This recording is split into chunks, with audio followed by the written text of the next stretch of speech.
Hello, everyone. This is only my second live, so please let me know if you can see me, hear me. Hi. I'm also going to be live on Instagram. So if you're looking for like a super professional live, this isn't going to be that because I just jumped on this today. My name is Dr. Courtney Tracy. For those of you who do not know me, I'm known as the Truth Doctor, and I am diagnosed with borderline personality disorder. I am here to answer questions, see what your thoughts are, and let you know a little bit about this disorder in more detail. I'm answering questions on both platforms, so just so everyone is aware. There's a couple disclaimers that I want to throw out. If anybody plans on staying for this entire video, then please help me out if you're listening to these disclaimers right now in the comments, in case I can't get to them. The first disclaimer is I am not Amber Heard's therapist, and neither was the psychologist that gave her these diagnoses in court today. I'm not going to be talking primarily about her behaviors from the perspective of them being Amber Heard, because I just can't do that. All people with borderline personality disorder are different. The second piece of the disclaimer is I have not watched all of this trial. I'm not saying that she does have it. I cannot diagnose her with that because I am not her therapist. I do not know her.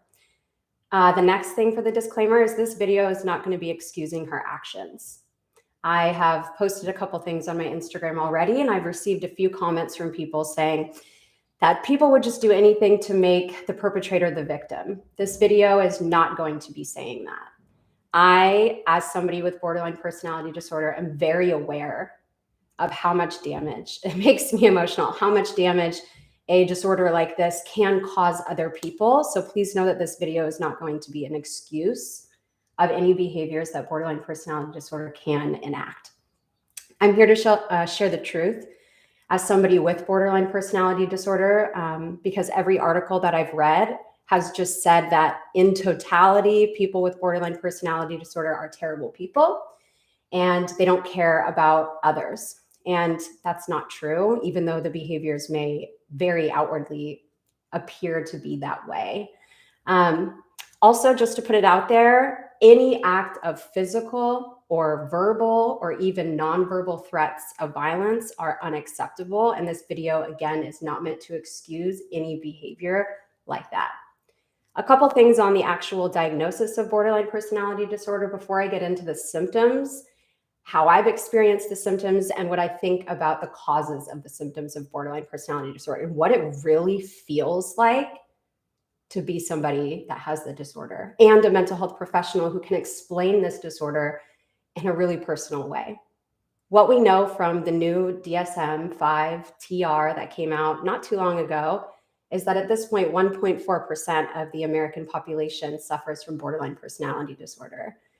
Over time, when we think about the recovery of this disorder and the prevalence of this disorder, over time, the symptoms start to lessen, usually in people's 30s or 40s.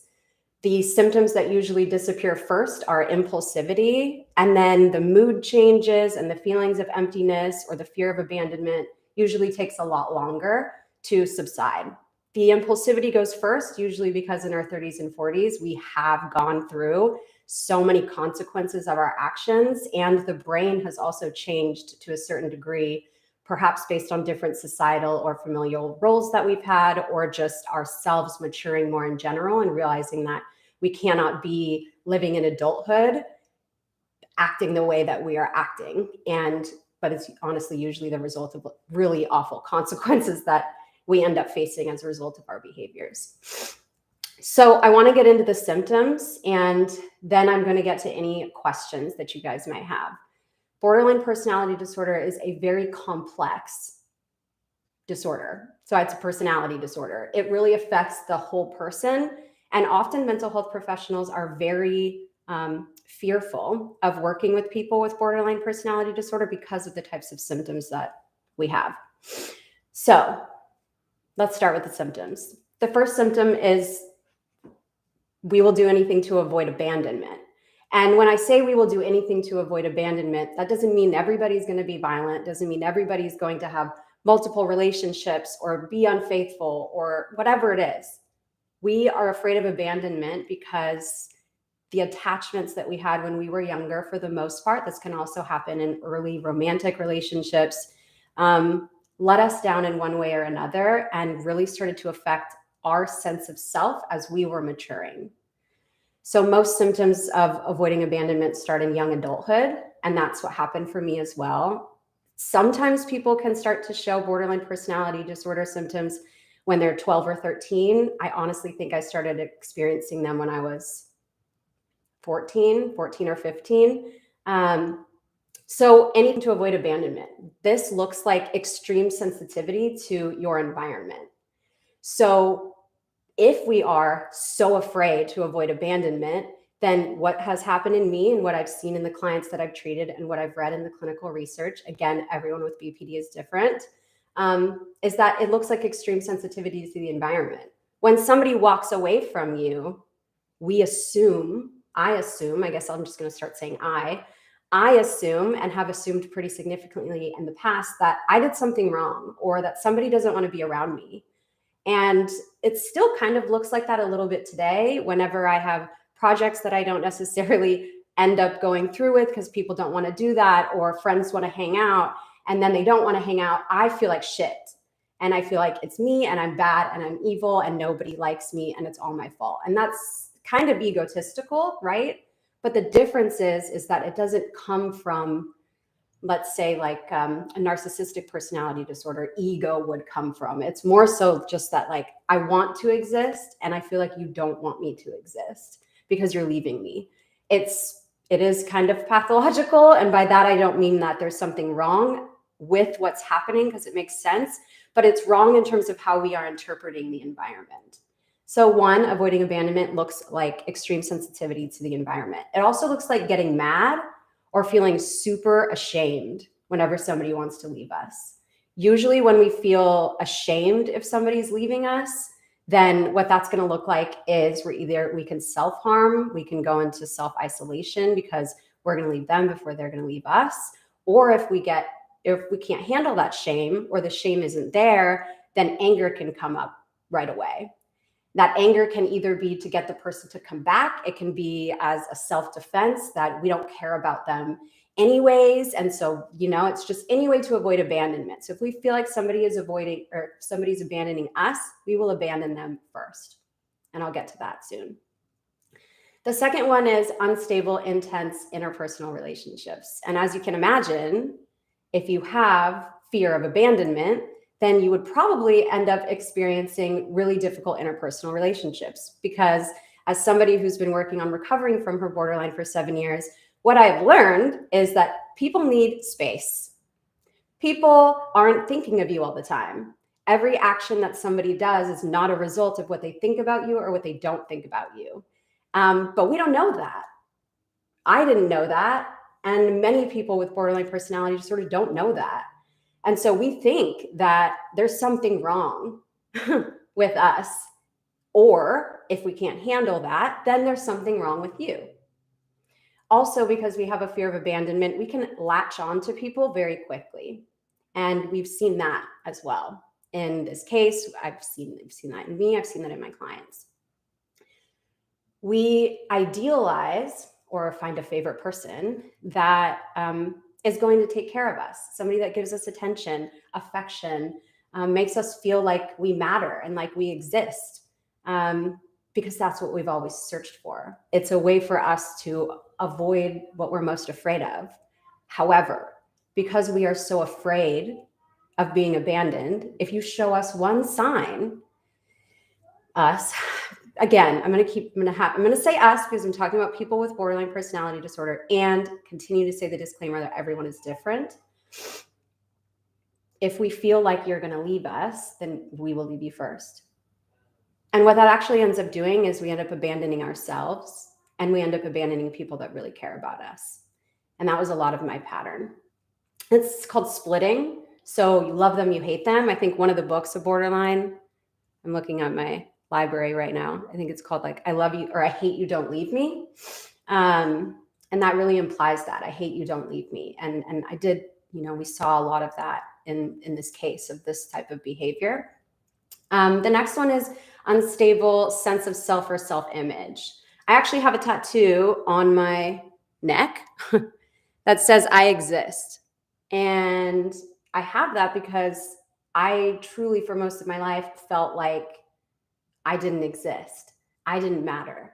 And a lot of that was because of my upbringing to a degree. It's like I felt loved, but I felt out of place.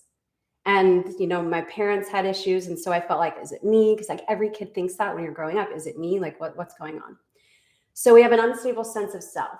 Okay. And that can feel like, again, you don't exist at all, or you're bad or evil. And a lot of the times what I hear is that people with borderline personality disorder have no remorse, have no empathy, not as bad as other disorders, personality disorders that can be shown. But it's really common to hear people say that we are just bad people. We are extremely manipulative, and we absolutely will just hurt people and not give a shit, frankly. And sure, that can happen. People with borderline personality disorder can do that. But you want to know who else can do that? Anybody can. And again, that's not me excusing the behavior. It's just an explanation and a fact.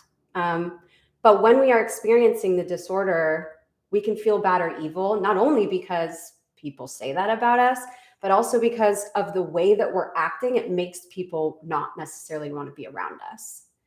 And that is totally reasonable. Like, to me, with borderline, I totally get it. When I'm in some of my moods, when I'm being, excuse my language, if you've never been on my channel before, a fucking bitch. Like, I know when I'm being those things. I know when I'm being irrational.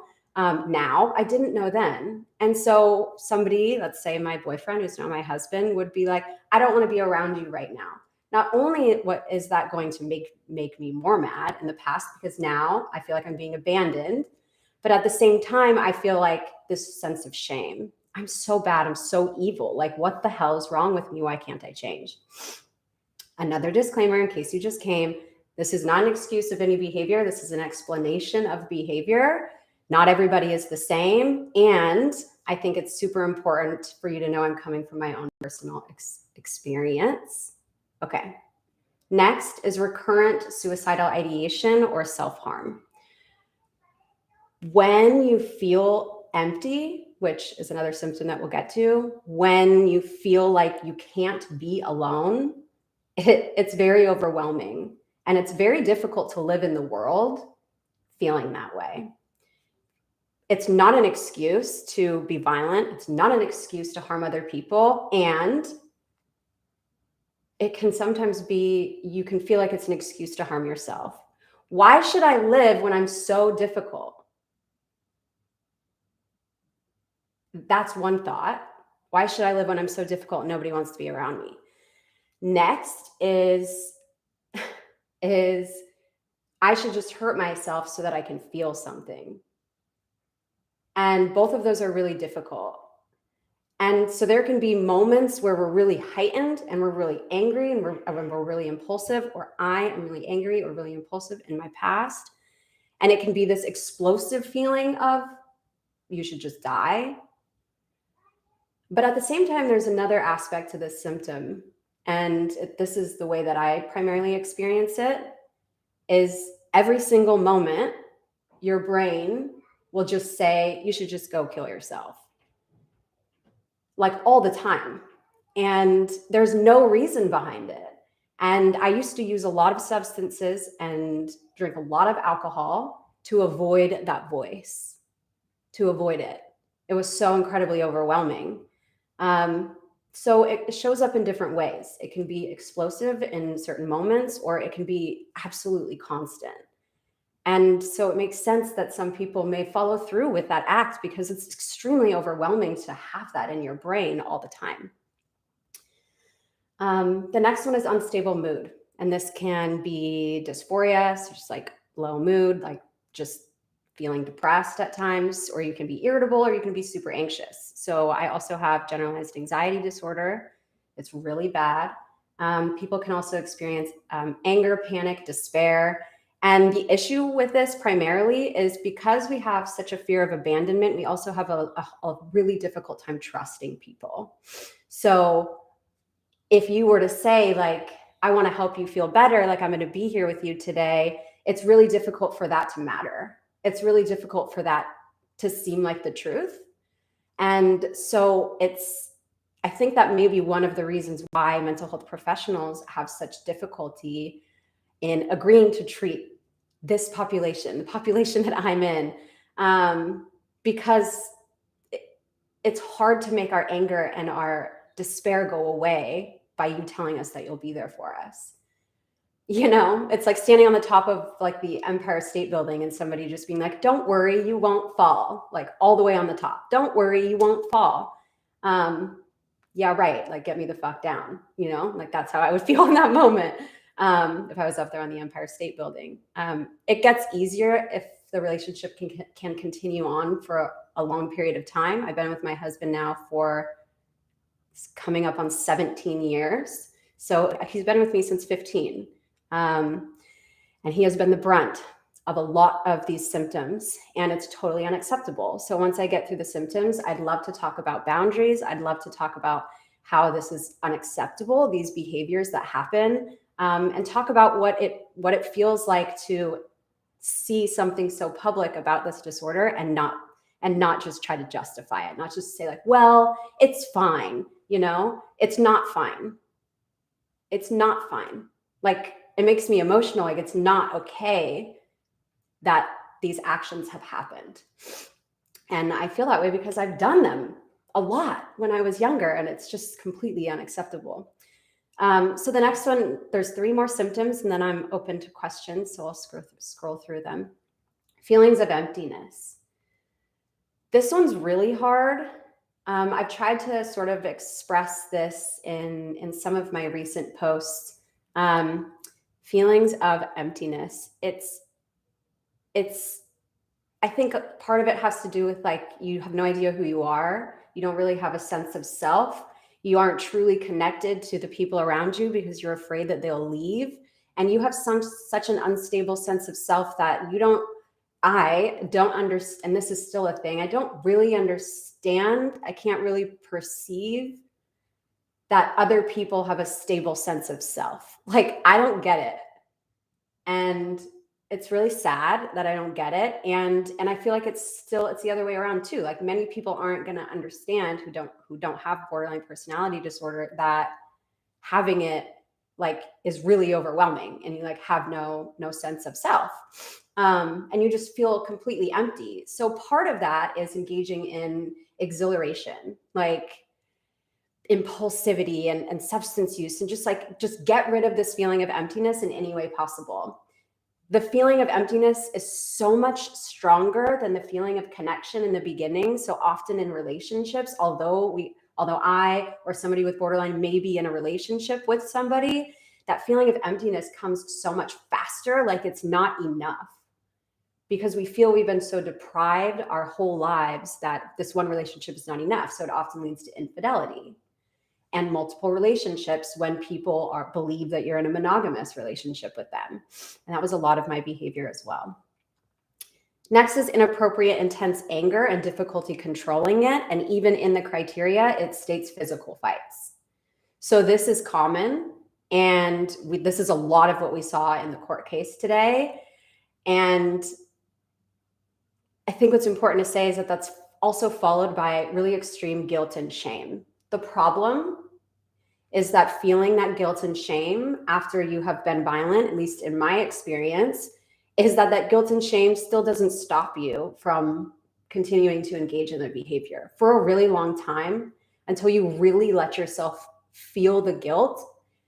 The shame comes easier because we feel empty, so we kind of fill ourselves up with whatever. But the guilt is really difficult because, again, we don't perceive that this other person could have a stable sense of self that could be getting permanently affected by the behaviors that we're doing, that we're enacting.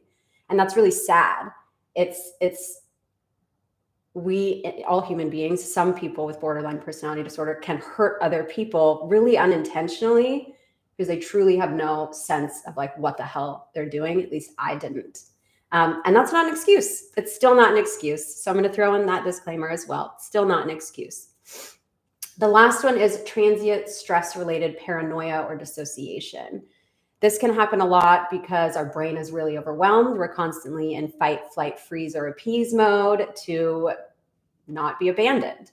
So I feel like that's really important also. And caregiving and connection can sometimes help people get out of that dissociation or that paranoia, but that's only if we really trust you and if we believe that it's real and that it will last a really long time. And that's really difficult. So those are the symptoms of borderline personality disorder. I said a little bit about the prevalence, and it's usually a result of childhood. Everything is genetics and environment, but it really is interpersonal related. It's as we are developing our sense of self, what is it that has happened in our lives, and how is that going to cause us to act one way or another way?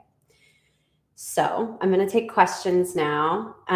There are actually a couple things I want to say about the court case. The first thing is what I did see about this court case, and the thing that made me realize that I was hoping that a forensic psychologist was going to come on and explain some of Amber's behaviors. I perceived that she had borderline personality disorder, and this is what made me think that. One was I immediately could sense her fear of abandonment. On one of the recordings, she is seen talking to Johnny, and she's saying that Johnny's asking for like 3 minutes of space. Like, just give me 3 minutes of space, and then I'll come back. And her argument was, I give you those 3 minutes and then you don't come back. And he's like, well, like maybe I need more time, which is totally reasonable. But her response is, that's not okay. Like, I gave you 3 minutes and you didn't come back. You just kept going room to room. And I understand that because it's the fear of abandonment. What I perceive that as, again, I'm not Amber, I'm not her therapist, and not all people with borderline personality disorder are the same.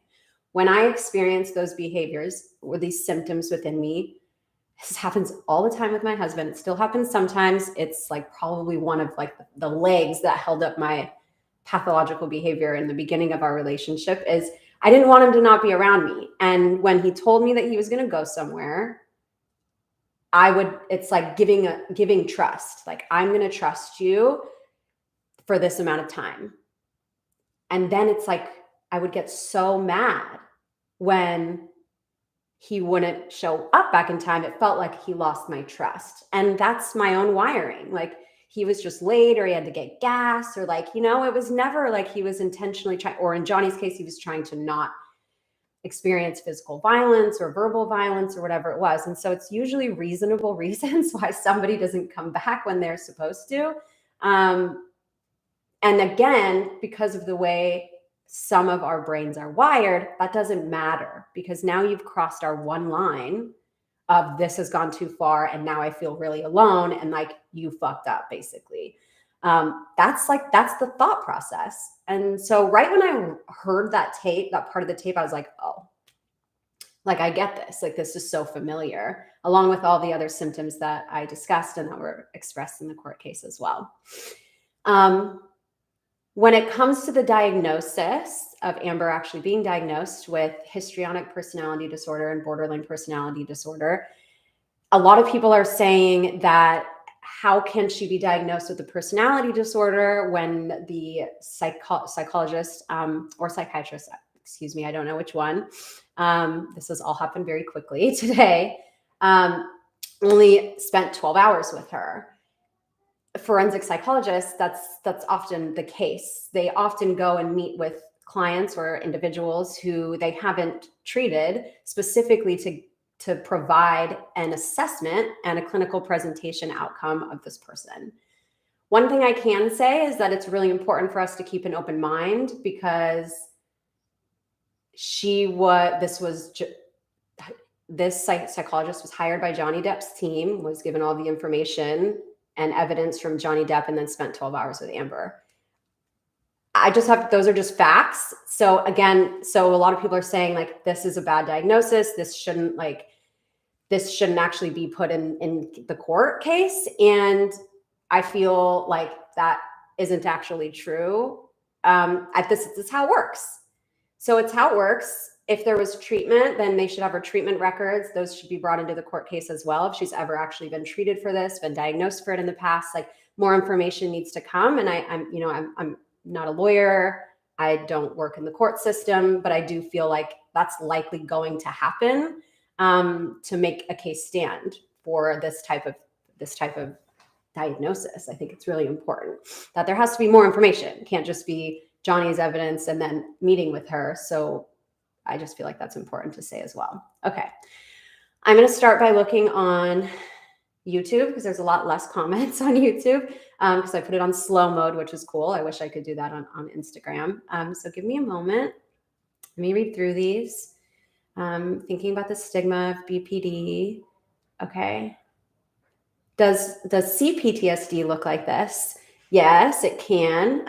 They are two different diagnoses, and I feel like that's important. They can be misdiagnosed, one or the other way around. So that's something to keep in mind. Having borderline personality disorder reminds me of the term hungry ghost. That's very accurate. That's a Buddhist term. Dr. Gabor Mate wrote a book called In the Realm of Hungry Ghosts about addiction, one of my favorite books. It's important to check out if you want to.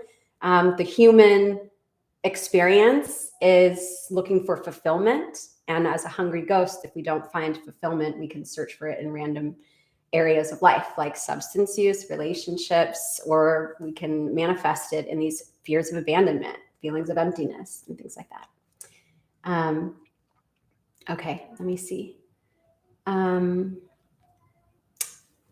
Thank you so much. I realized that Amber's lawyers tried not to take the psychologist seriously because she wasn't a psychiatrist. Oh, that's interesting.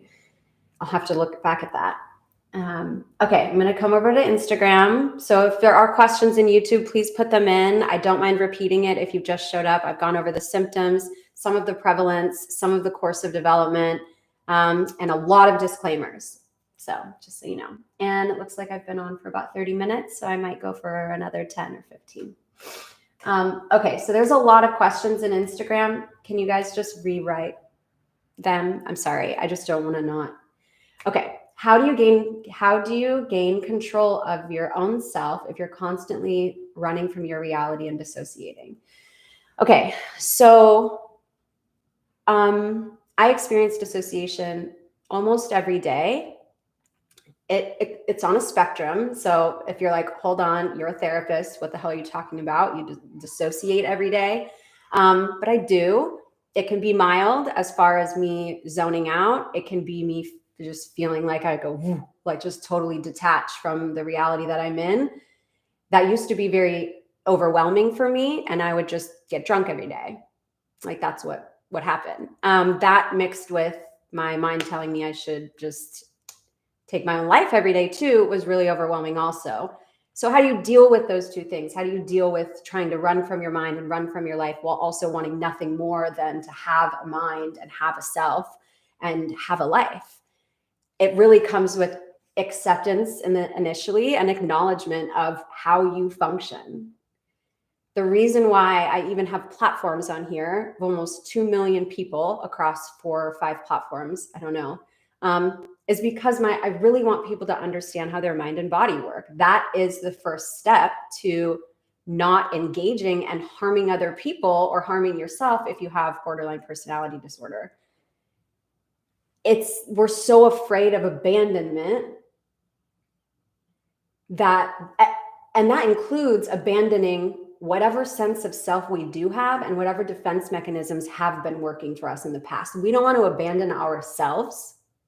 So it becomes really difficult to want to heal the symptoms. It's just hard.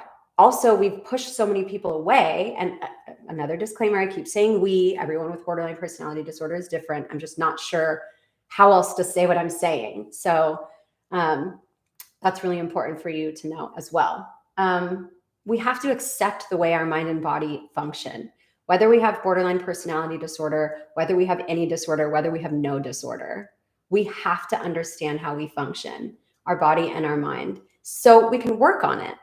We can work on our dissociation. There are techniques. There's ways to reduce the dissociation over time And there's ways to reduce dissociation in the moment.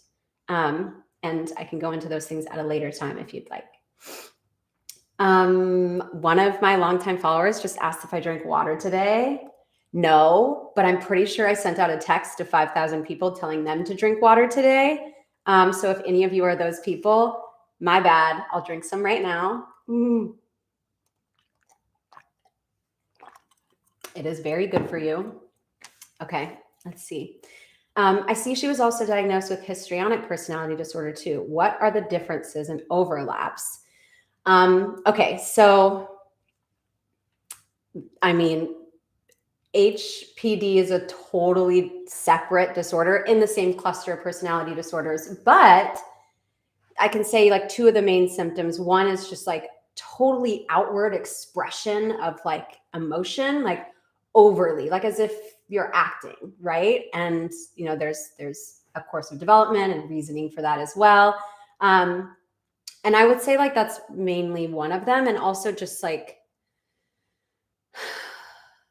I don't know, I think I'm going to stick with that one. And there's a bunch of different ways that presents, but that's different. And so, you know, actually when I first heard that she was diagnosed with both of them, it kind of didn't make sense to me.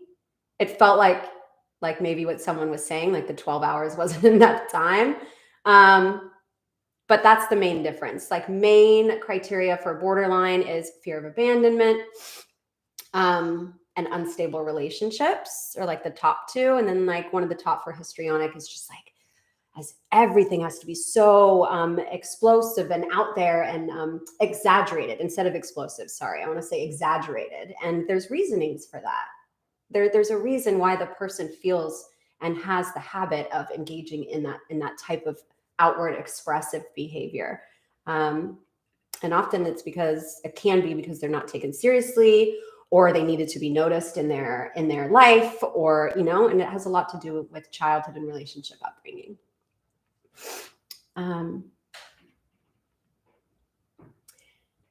Okay, let me see. Yes, this will be saved. Okay, so something that I want to touch on something, and I think it's really important. I'm trying to figure out how to say it.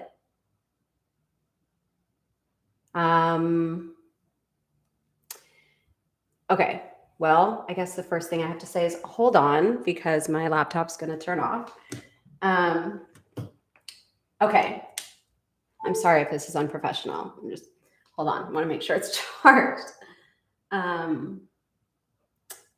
Anyone with a Mac, when it is a cord, you have to wait for it to become a lightning bolt to know it's working. I don't want to lose you guys and it's going to die. Okay, there we go. Okay. I have been with my boyfriend, now husband, for almost 17 years. When my borderline started to develop, I was violent. I was addicted to substances. I was drinking alcohol every day. I had severe attachment issues. I was mean. I was judgmental. And I think, and my boyfriend at the time, husband now, engaged in those substances with me, drank all the time with me. And I would be outwardly violent. And my now husband is so kind and so sweet and so gentle and so loving. And we would get into it with each other. I would hurt him. And at times we would get into it. And he's not a violent person. And when somebody's being really violent towards you, sometimes you get violent back. And my husband has been in court cases that I have placed him in because I was not honest about what happened in those situations. And I have had to go on the stand before, and I have had to tell the court that I was lying about what happened.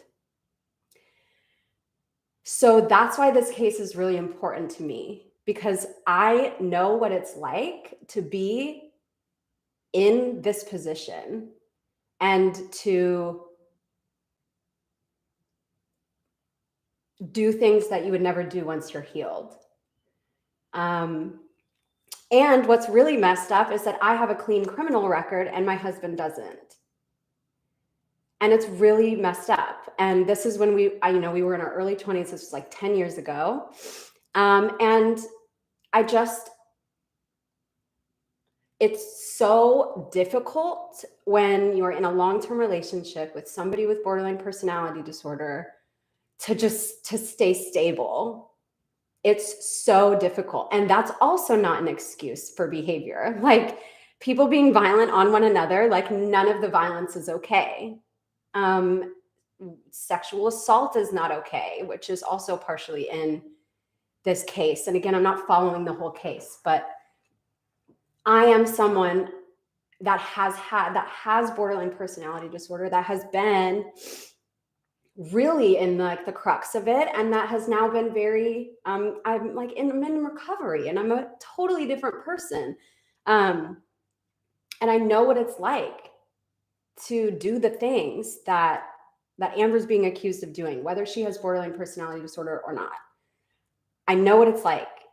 I know what it's like to make the decisions that she has made, like, very specifically, like a lot of the decisions, if these decisions are accurate. Again, this is a court case. I'm speaking as though this information is the truth, as if it's fact, and it may not be. And that's really important that I put that out there. Again, because I have lied before. And I feel like a lot of people have lied before. And so we need to know that we need to know that people exist that have borderline personality disorder, that can change, that can get better, and that there is no excuse for any behavior at all on any side. I mean, there's self-defense that's available in the courts, and that's for the court to figure out. And that's not what I'm here to do. I'm here to say, I know what it's like to be somebody with borderline personality disorder that has been physically violent, that has caused other people to be physically violent onto me. As a result of my physical violence, to defend themselves, I have lied to the court. I have been unfaithful. I have done all of the things.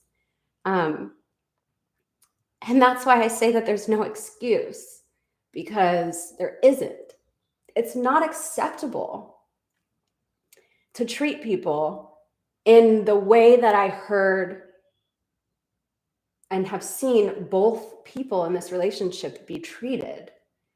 It's just such a traumatizing relationship on both sides. And I don't know what happened first. I don't know, right? I don't fucking know. Like, this is not my relationship. These are not my clients. And it happens. I've shared a lot about my experience with borderline, and that's the thing I just mentioned about the physical violence and my husband.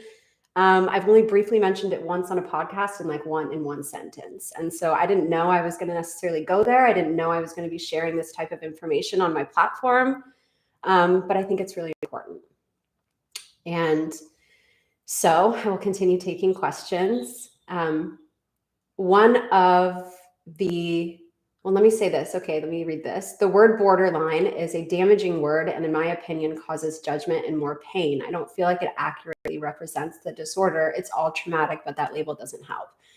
So the term borderline, why this diagnosis is called this, is because it's was placed on people being borderline psychotic. It's where the term comes from. And I think they just couldn't come up with a better term for it at the time, because it was probably pretty overwhelming to be treating people. I get it, I am a licensed mental health professional. And while I prefer to work with people because I can understand what it is that they experience that have borderline personality disorder, I still understand why it can be really overwhelming. In the action of being in all of the symptoms, it's so intense for us. I can't imagine, a mental health professional that doesn't understand what's going on within the person to want to help them. So I understand. I get it. I hate it, but I get it. Okay. Let me talk about the treatments. So how have I been getting better over the last 7 years? I never did any formal dialectical behavioral therapy, but that is part of the treatment that I would provide and have provided. I'm not trained in DBT. I've done DBT, and I understand all of the underlying aspects of it. So I work from that framework a lot of the time. Dialectical behavioral therapy was developed by Dr. Marsha Linehan, who we also believe had borderline. It's a fusion of some behavioral therapy mixed with like Eastern philosophy understandings of like mindfulness. There's 4 aspects to it. My nerves are really getting to me, so I can't really remember them all there. But what we're working on is distress tolerance. So can you acknowledge how you're feeling and allow yourself to sit with it, basically? And there's many different ways to do that, many different ways to conceptualize the mind, the body, and relationships. We're looking at stabilizing relationships. We're looking at emotional regulation. And the studies have shown, the clinical studies have shown that DBT is very, very helpful for borderline personality disorder. Dialectical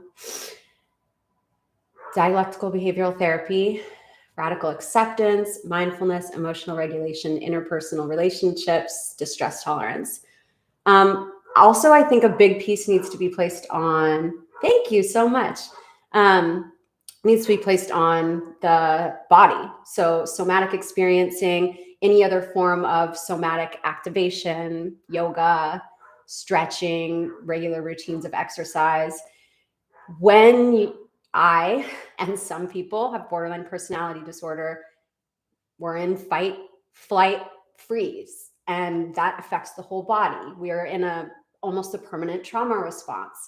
And so it feels like it is our nerves constantly tense. And we're developing this pattern. So it goes on over time. It actually gets easier for us to be impulsive until that impulsivity starts to decline, usually in the 30s or 40s. And that becomes systemized in our bodies as well. Our immune system gets affected. Our stomach starts to get a pattern. And that's important too. So dialectical behavioral therapy, somatic experiencing, and honestly, a really good relationship with whoever the provider is that you're working with. And hopefully a great relationship and support system.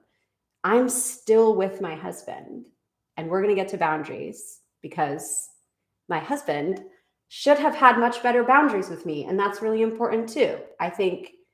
And we were young and I was a lot, and that was really difficult for him.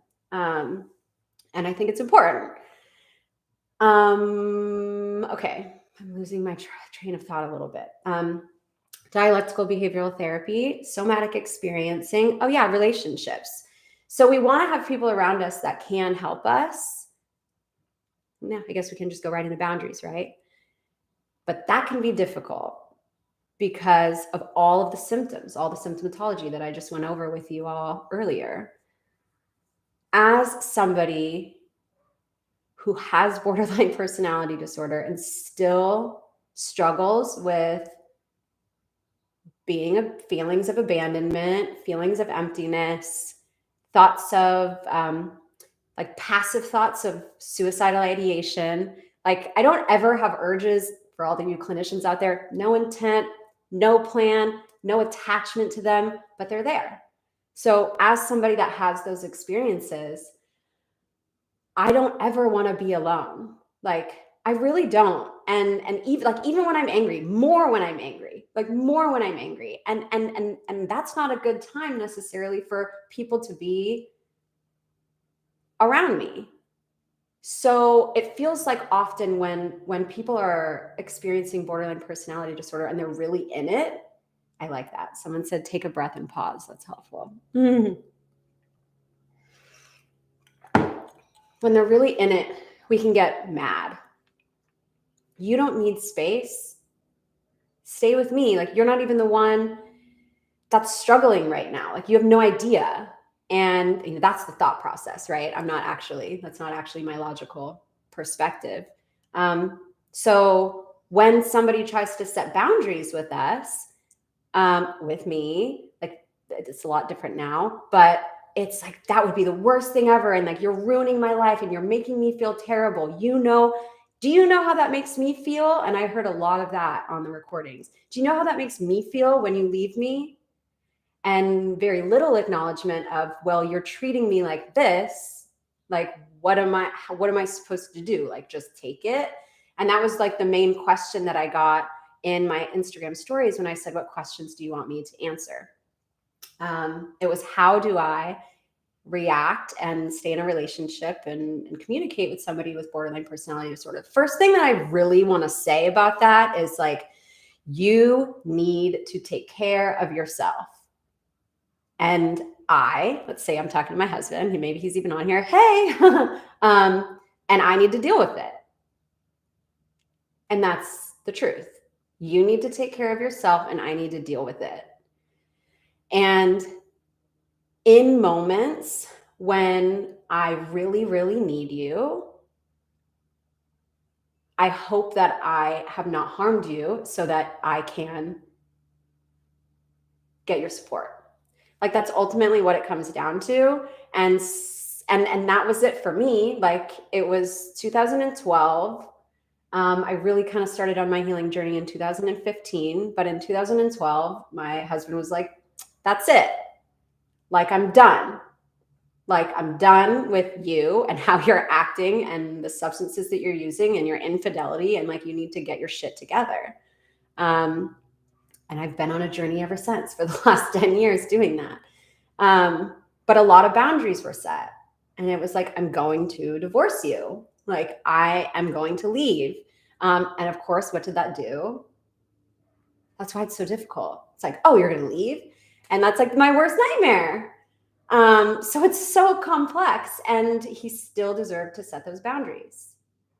They're necessary. It's really important.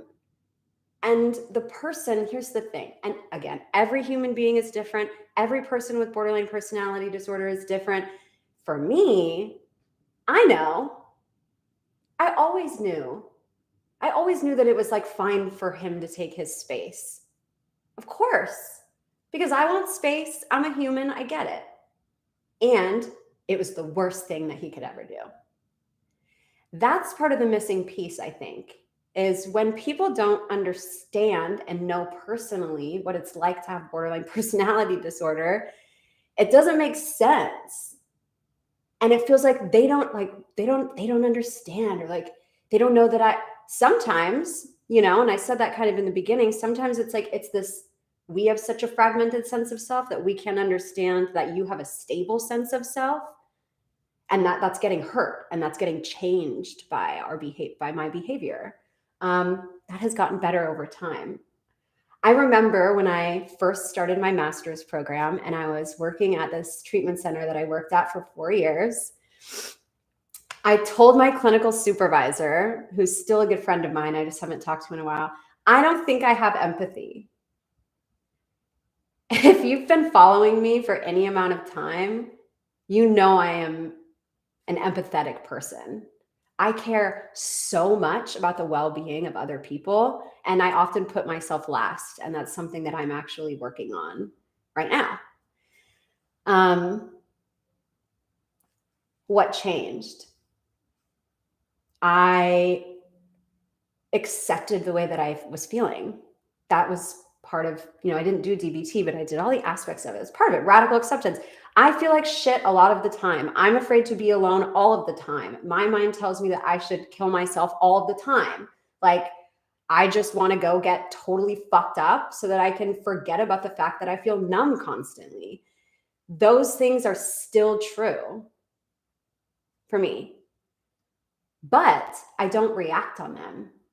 Just like we all have random ass thoughts, just like we all have impulsive, like weird behaviors that we want to enact, like they're usually just, very far and few between when somebody doesn't have like a personality disorder or bipolar disorder, for example, or OCD or something like that. Like, just like it's like we can't control our thoughts or our behaviors, but we learn to live with them.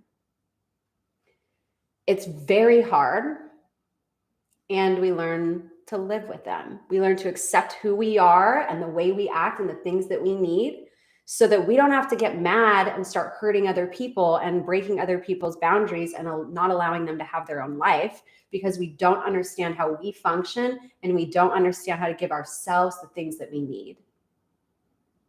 And that's part of the journey of healing. And that's what I hope happens for Amber, whether or not she actually has borderline personality disorder or she doesn't or whatever, isn't the biggest deal. The reason why I'm on here is because there's a lot of shit going around right now about borderline personality disorder and how everybody is just absolutely manipulative, has no empathy at all. And like, it's just not the case. Like, it presents that way. And often people with BPD can feel that way, but it's not always that way. And for those of you who don't follow my Instagram, which you should, if you're following my YouTube, I post sometimes really good content on there.